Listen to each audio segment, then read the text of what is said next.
I'm 70. I avoid people now. Here's why. Part 2.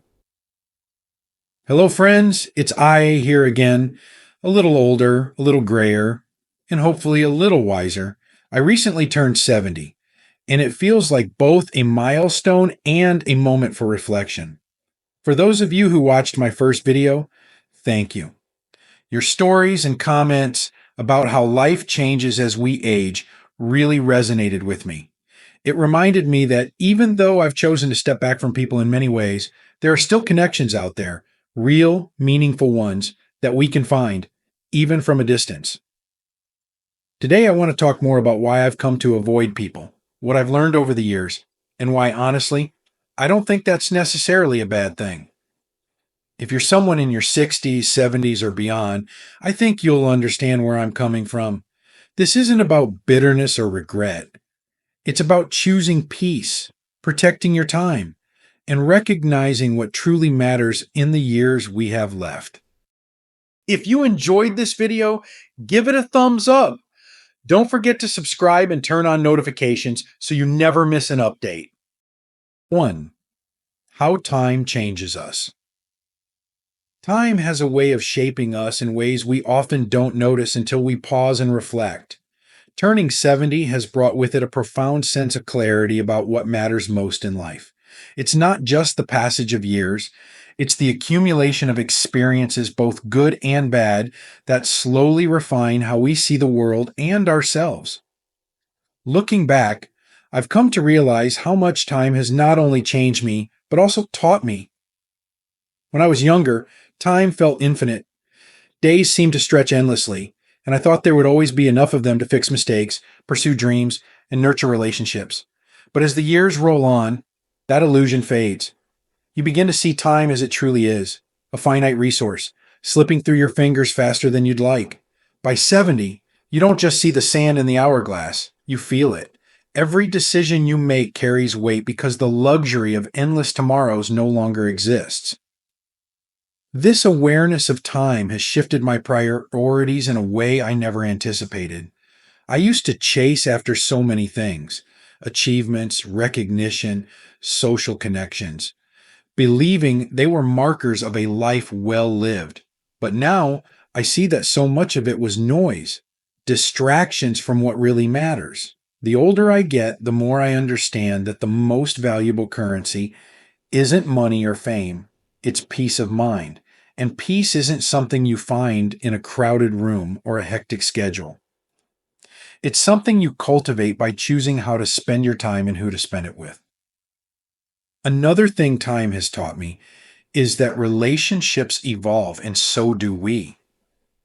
There was a time when I felt compelled to keep everyone in my life, to hold on to every friendship, even the ones that no longer served me.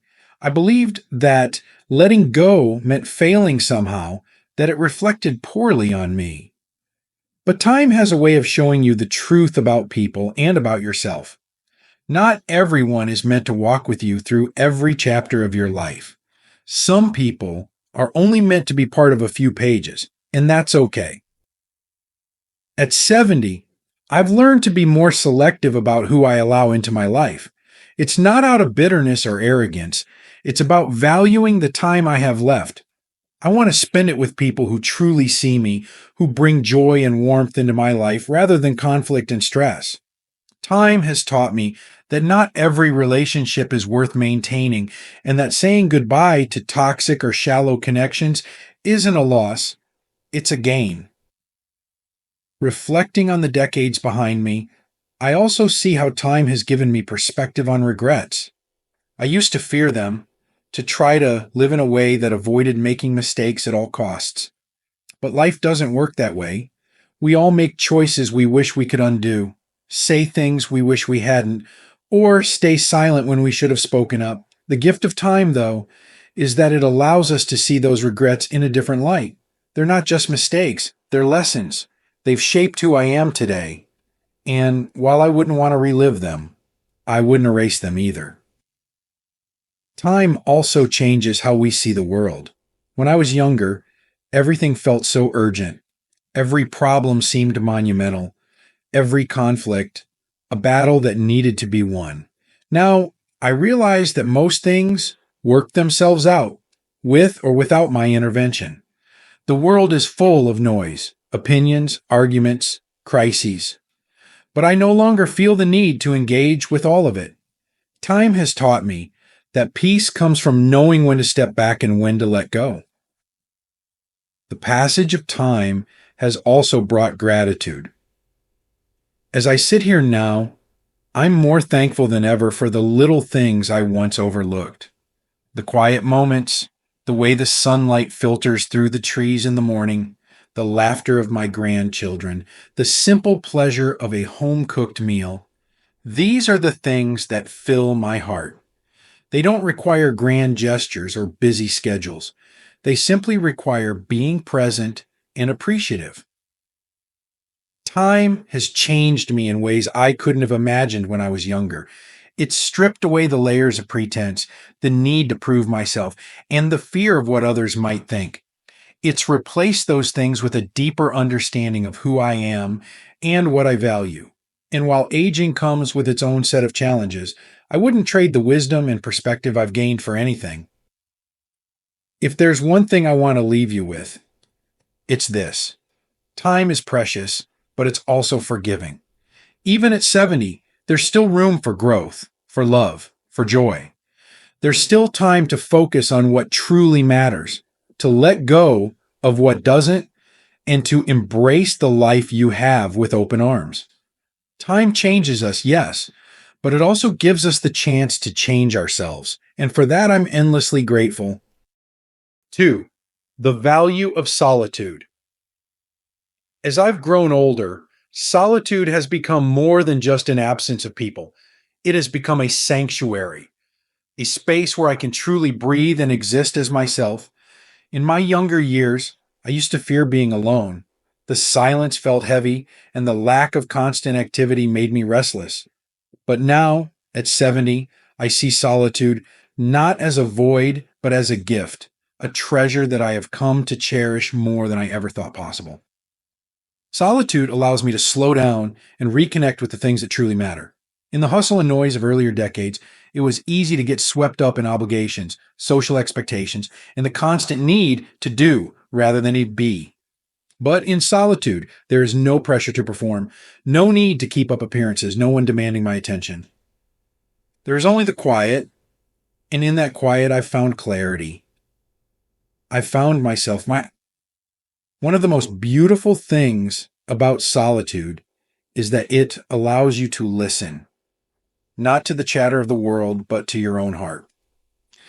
When we're constantly surrounded by people, their voices can drown out our own. Their opinions, expectations, and energy can blur our sense of who we are.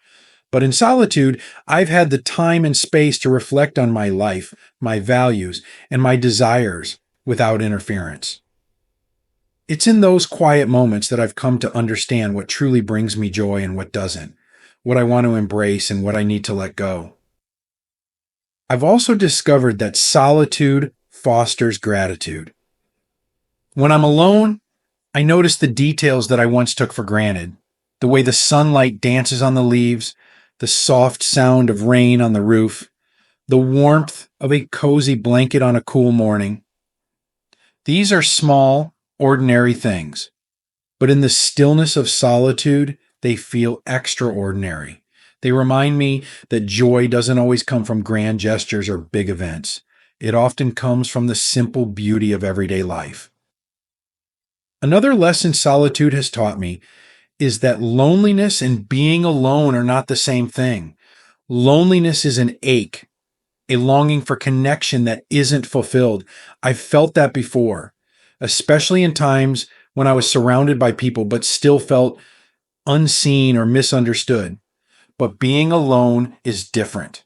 It's a choice, a conscious decision to step back and create space for myself. In solitude, I don't feel lonely. I feel whole. I feel at peace.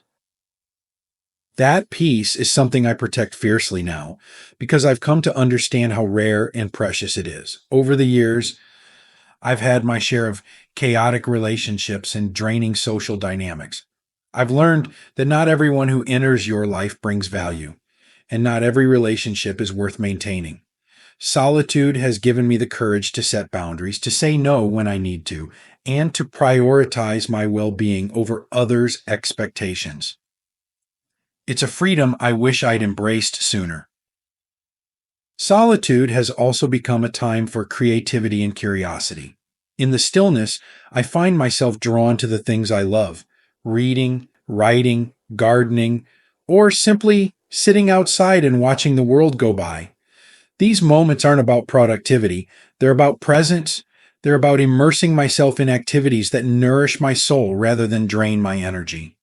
There's a quiet joy in doing something for no other reason than because it makes you happy. Perhaps most importantly, solitude has taught me to appreciate the relationships I do choose to keep. It's not about shutting people out entirely. It's about being intentional with my time and energy. When I do spend time with loved ones, it feels more meaningful because I'm approaching it from a place of peace and fullness rather than exhaustion or obligation. Solitude has helped me see that quality always matters more than quantity when it comes to human connection. As I reflect on the value of solitude, I realize that it's not just about retreating from the world. It's about returning to myself. In the quiet, I found strength, clarity, and contentment that I never knew I needed. It's a reminder that even in a world that often glorifies busyness and constant interaction, there is immense power in stillness.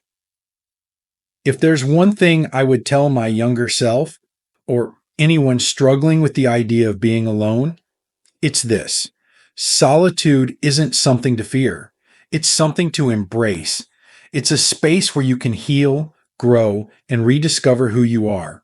And in that discovery, you might just find the peace and happiness you've been searching for all along. 3. The challenges of trust. Trust is one of those fragile things in life, easily given when we're young, but harder to extend as we grow older and wiser. At 70, I've come to understand trust in a way I never could in my earlier years. It's not just about believing in others. It's about recognizing who has earned a place in your life and guarding that place carefully. The journey to this understanding, however, has not been an easy one. When I was younger, I believed the best in people almost instinctively. I thought kindness would be met with kindness, honesty with honesty. I gave my trust freely, perhaps too freely. Over time, though, life taught me that not everyone operates from the same place of sincerity. Some people take advantage of your openness. Some manipulate, betray, or deceive. Not always out of malice, but sometimes out of their own pain or self-interest. While these experiences are a natural part of life, they leave their mark. The scars of misplaced trust linger. I can still recall the sting of certain betrayals, business deals that turned sour, friendships that faded when I needed them most, relationships that chipped away at my self-worth. Each instance felt like a crack in the foundation of how I viewed the world. Slowly but surely, I began to question not just others, but also myself. How could I have been so blind? How could I not have seen this coming? These questions weighed heavily for years. Trust became something I viewed with suspicion, a vulnerability I wasn't sure I wanted to expose anymore. By the time I reached my 60s, I found myself approaching people with caution, always wondering, what do they really want from me? What's their angle? It wasn't bitterness. It was self-preservation, a shield I built to protect myself from further harm. But here's the thing about trust. While it can be broken, it can also be rebuilt. The process, however, requires patience and discernment. I've learned to give my trust more carefully now, not as an act of fear, but as an act of wisdom.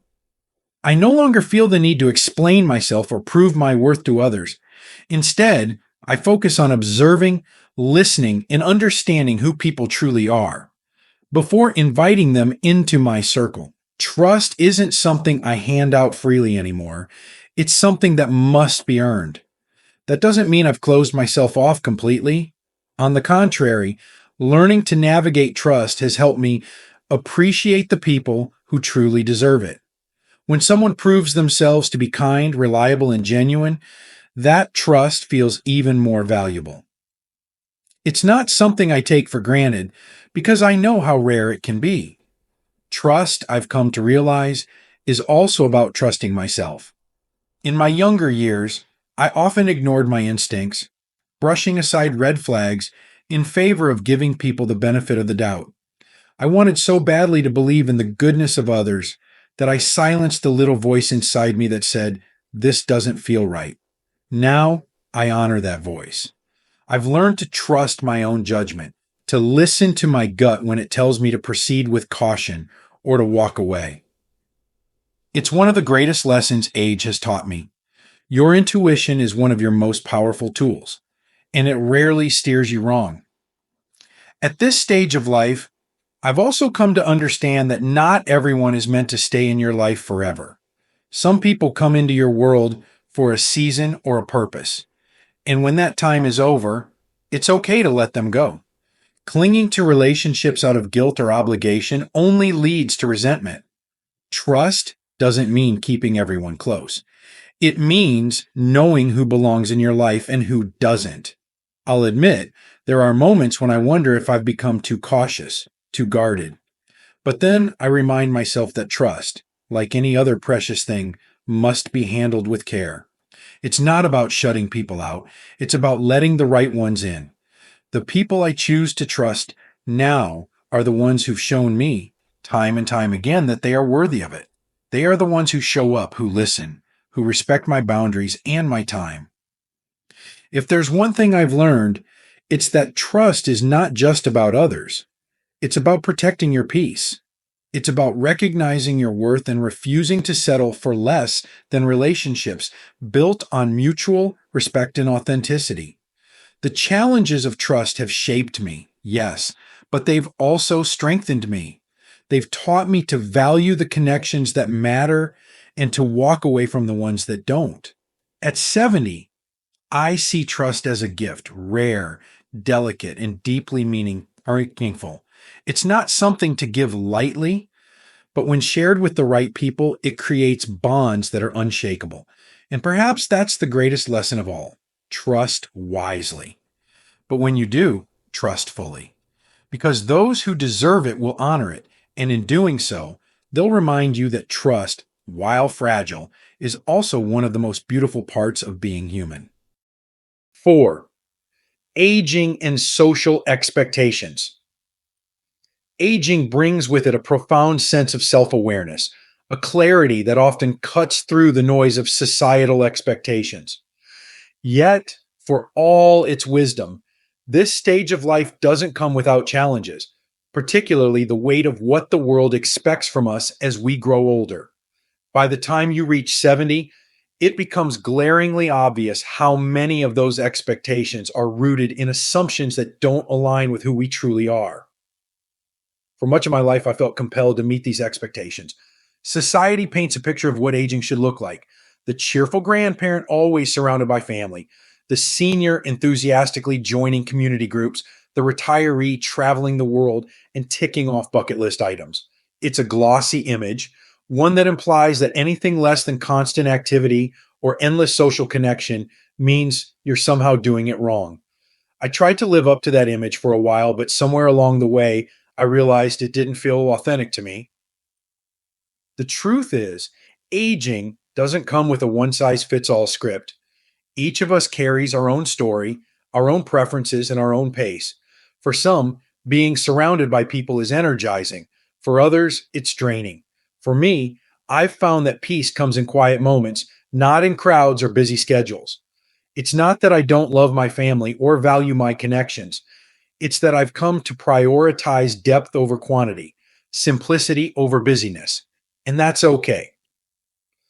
It took me years to understand that stepping away from certain social expectations wasn't selfish or antisocial. It was an act of self-respect. When I hit 70, I gave myself permission to stop apologizing for the life I wanted to live. I realized that my value doesn't come from how many people I interact with or how active I appear to be. My value comes from being true to myself and finding fulfillment in the ways that feel right to me. One of the hardest parts of aging is letting go of the fear of judgment. There's an unspoken pressure to conform to what others think we should be doing. If you don't attend every family gathering, you're seen as distant. If you don't participate in community events, you're considered disengaged. If you prefer solitude over constant socializing, people wonder if you're lonely. But here's the truth: not everyone thrives in the same environment, and not everyone finds joy in the same activities. What looks like isolation to some may feel like freedom to others. For me, the freedom to live life on my own terms has been one of the greatest gifts of aging. I've stopped trying to fit into molds that don't suit me. I no longer force myself into conversations that feel empty or gatherings that leave me drained. Instead, I focus on the relationships and moments that bring genuine joy. It's not about quantity, it's about quality. A heartfelt conversation with one person I trust means more to me than being surrounded by a crowd of acquaintances. I've also learned that aging isn't about proving anything to anyone. There's a quiet power in embracing simplicity and rejecting the pressure to constantly achieve something, even in retirement. Life doesn't have to be a race to accumulate experiences or check off boxes to be meaningful. Sometimes, the most profound experiences come from simply being present, watching a sunrise, tending to a garden, or sitting in silence with a cup of tea. These moments aren't glamorous, but they are deeply fulfilling. Society often paints aging as a time of decline, as though we're somehow less because we're no longer working, no longer raising children, no longer chasing the ambitions that once drove us. But I see it differently. Aging is a time of refinement, of stripping away the unnecessary and focusing on what truly matters. It's not about how others perceive us, it's about how we perceive ourselves. And for the first time in my life, I feel no need to explain or justify my choices to anyone. Of course, that doesn't mean aging is without challenges. It can be difficult to step away from the roles and identities that once defined us. The transition from being a parent, a professional, or a caretaker to simply being ourselves can feel disorienting, but it's also liberating. At 70, I've found a sense of self that isn't tied to titles or accomplishments. I'm not defined by what I do or who I interact with. I'm defined by how I choose to spend my time and the peace I create in my own life. If there's one thing I've learned about aging and social expectations, it's this: there's no right way to grow old. The world will always have opinions about what you should be doing, but those opinions don't define you. What matters is how you feel at the end of the day. Are you content? Are you at peace? Are you living a life that feels true to who you are? If the answer is yes, then you're doing it right, no matter what anyone else might think. Aging has given me the courage to step away from the noise and focus on the things that truly bring me joy. And in doing so, I've found that life feels richer, not poorer. It's not about meeting expectations, it's about exceeding them by living authentically. That, I believe, is the real beauty of growing older. 5. What matters now? At 70, the question of what truly matters becomes impossible to ignore. When you've lived through decades of striving, learning, and enduring, you begin to realize how little of the chaos we once prioritized actually holds lasting significance. What matters now is not the accolades or the social circles, but the moments of genuine connection and the peace we create within ourselves. For me, what matters most now is simplicity. I find joy in the quiet everyday moments, the laughter of my grandchildren, the warmth of the sun on my face during a morning walk, or the way the house feels at dusk when everything is still. These moments may seem small, but they hold a depth that is difficult to describe.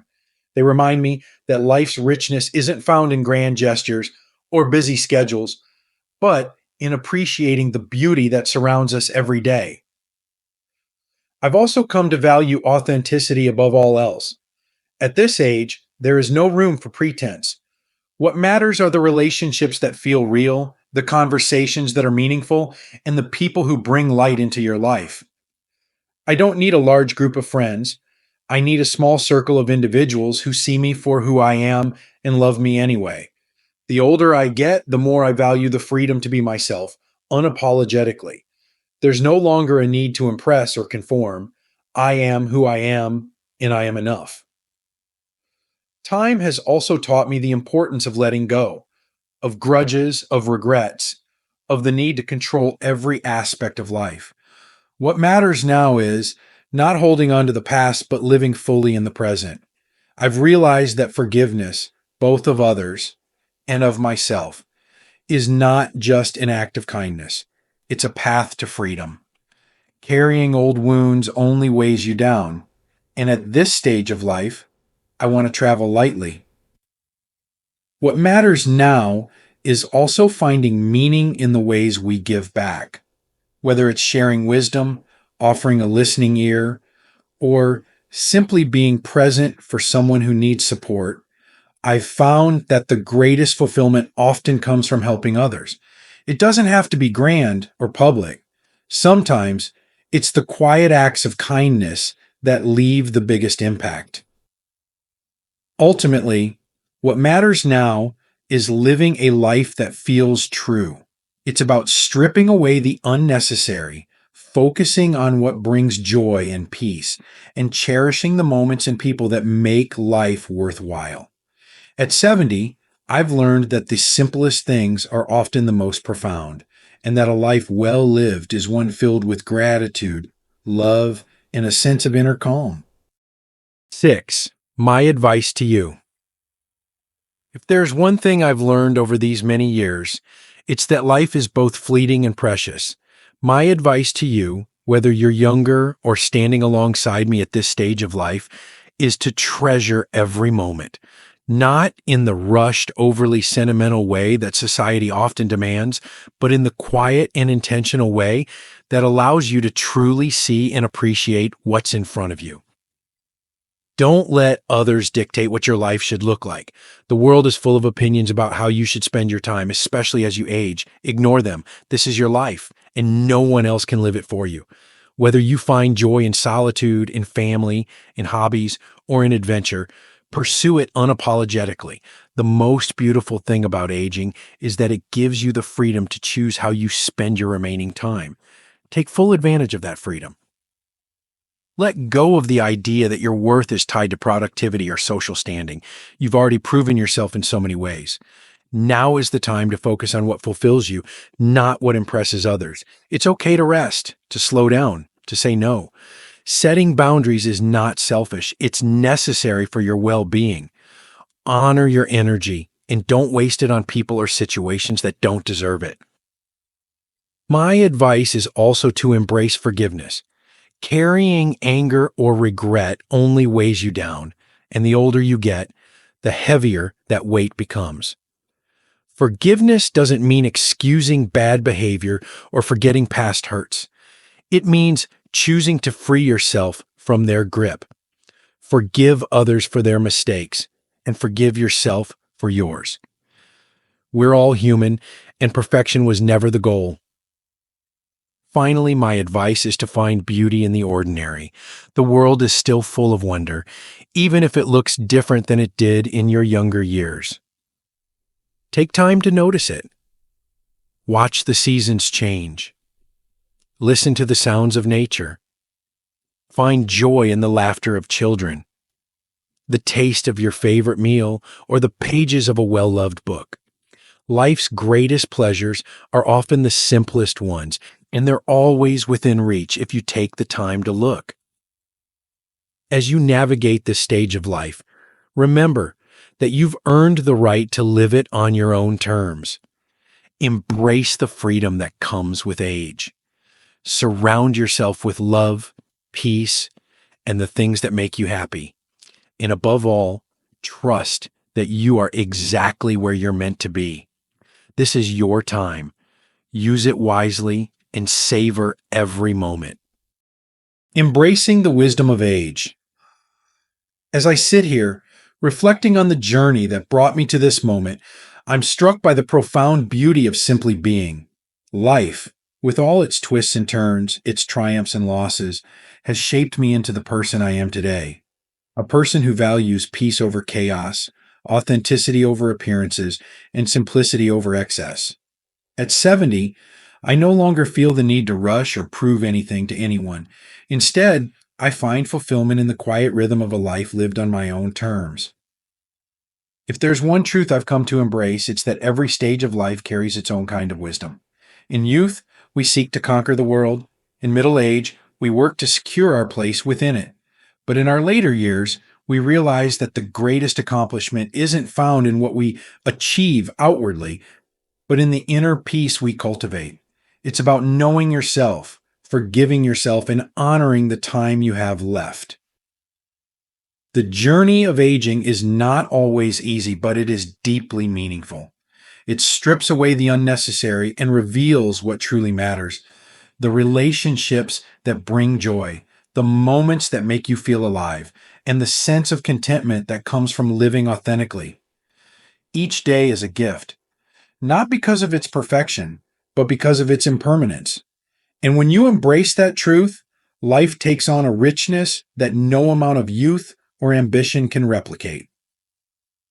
As I move forward, I carry with me the knowledge that I don't need to have all the answers. What matters is showing up for myself, for the people I love, and for the quiet beauty of life itself. This is my time to savor, to reflect, and to simply be. And if you've made it this far, whether you're just beginning to reflect on these things or you're walking this same path alongside me, know that you too have the power to shape these years into something meaningful, something uniquely your own. Thank you for sharing this moment with me. Here's to embracing the wisdom of age, the beauty of simplicity, and the freedom to live life in a way that feels true. Take care, my friends, and may the days ahead bring you the peace and fulfillment you deserve. These lessons are meant to inspire you to live fully and authentically. Now, I'd love to hear from you. Take a moment to reflect and share one thing you've learned and plan to apply in your own life. Let's support each other on this journey toward embracing these truths. If you enjoyed this video, please leave a comment with 1. If not, feel free to comment with 0. Your feedback means a lot to us. Don't forget to like, share, and subscribe to our YouTube channel for more content like this. Thank you for watching, and here's to living life on your own terms.